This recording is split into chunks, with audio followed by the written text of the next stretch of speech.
So, like I said, whenever we talked originally about meiosis or mitosis, we talked about cancer, that unregulated cell growth. But the other one is called non-disjunction. So we talked about this. Does anyone remember what disjunction meant? We did talk about it very briefly. Don't do something. So disjunction was when we said that the chromosomes separate. So non-disjunction occurs when the chromosomes do not separate during meiosis. And this can happen during meiosis 1 and meiosis 2. So this is going to be the inability of chromosomes to separate, and this is going to result in gametes that have the wrong number of chromosomes. Either they can be trisomy or they can be monosomy. Typically they'll have either one extra or one fewer chromosome.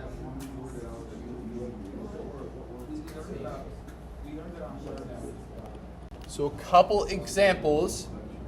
You notice, actually, Owen, what do you notice about these three diagrams?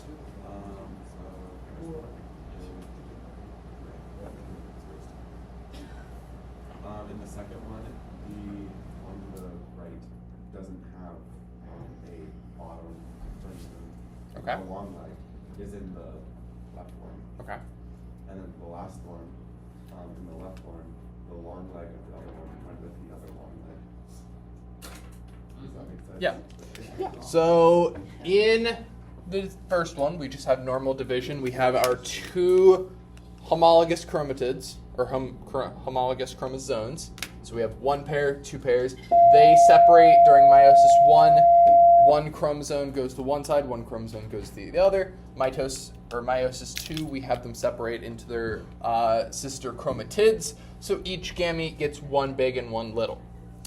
In non-disjunction for meiosis 1, you notice that this one gets stuck together. They, for some reason, can't separate. Maybe it's an issue with them coming apart with crossing over or something like that.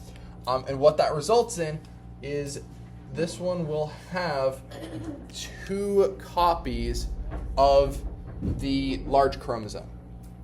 This one then has no copies of the large one. So when we get to our sperm and egg cells, or sperm or egg cells, you see that this one has an extra chromosome 2. This one has no chromosome 2.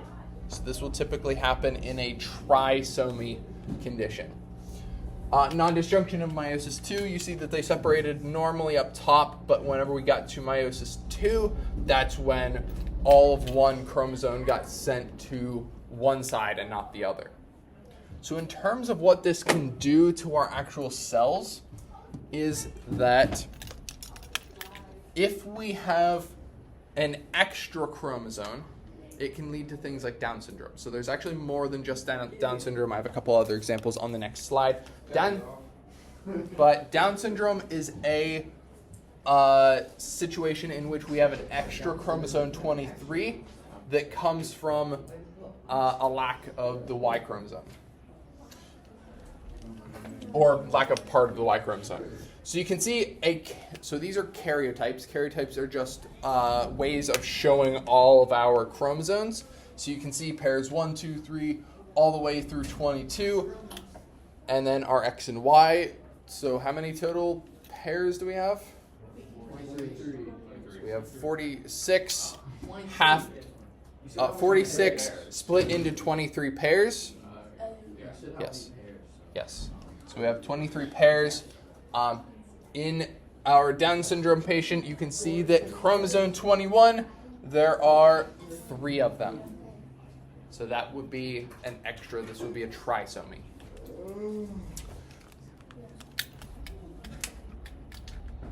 There you go. So if we have diseases that add chromosomes, these are, like I said, going to be trisomies. So trisomies are going to cause more protein to be produced. So we have that extra copy. It'd be like if I gave you 2 copies of notes, you would have more that you would have to make.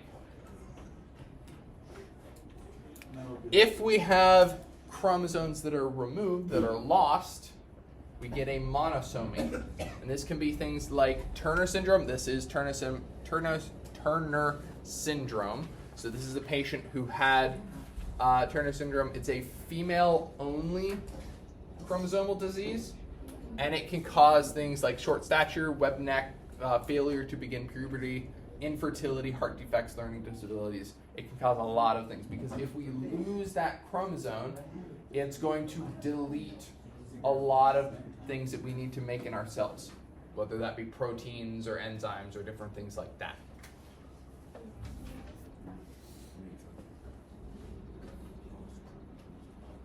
Yes, so if you have one more, you're going to make extra proteins and things like that, which are going to cause issues.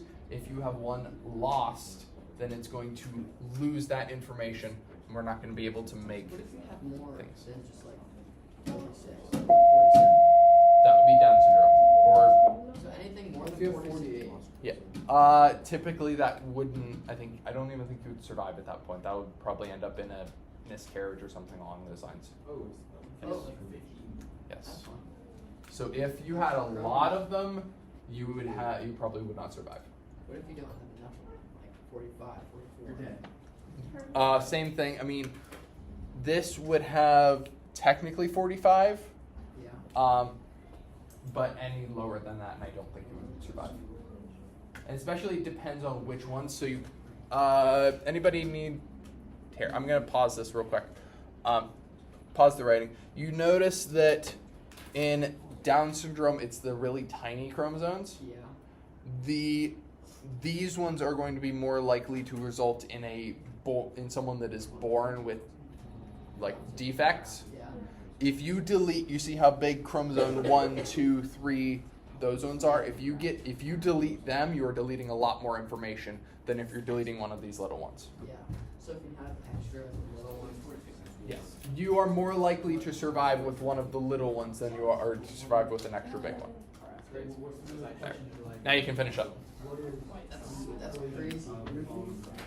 So there are problems that can also arise with sexual reproduction.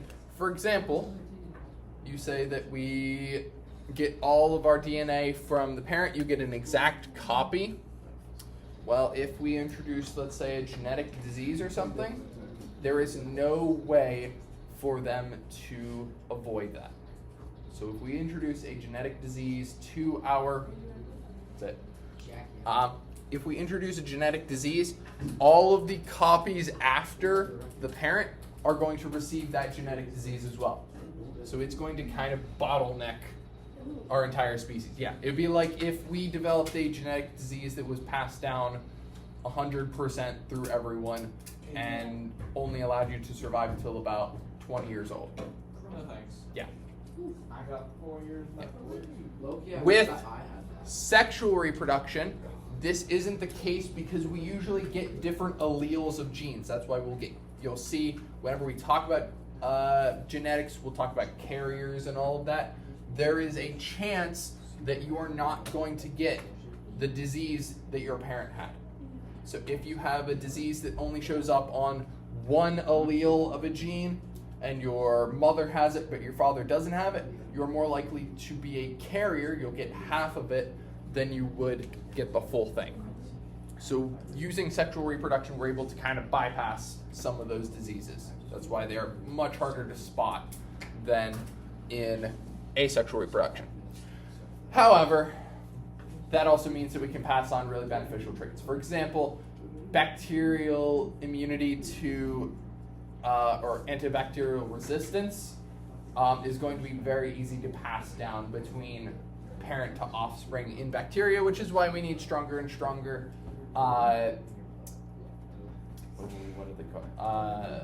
antibiotics and things like that in order to wipe them out because they keep developing antibiotic resistances.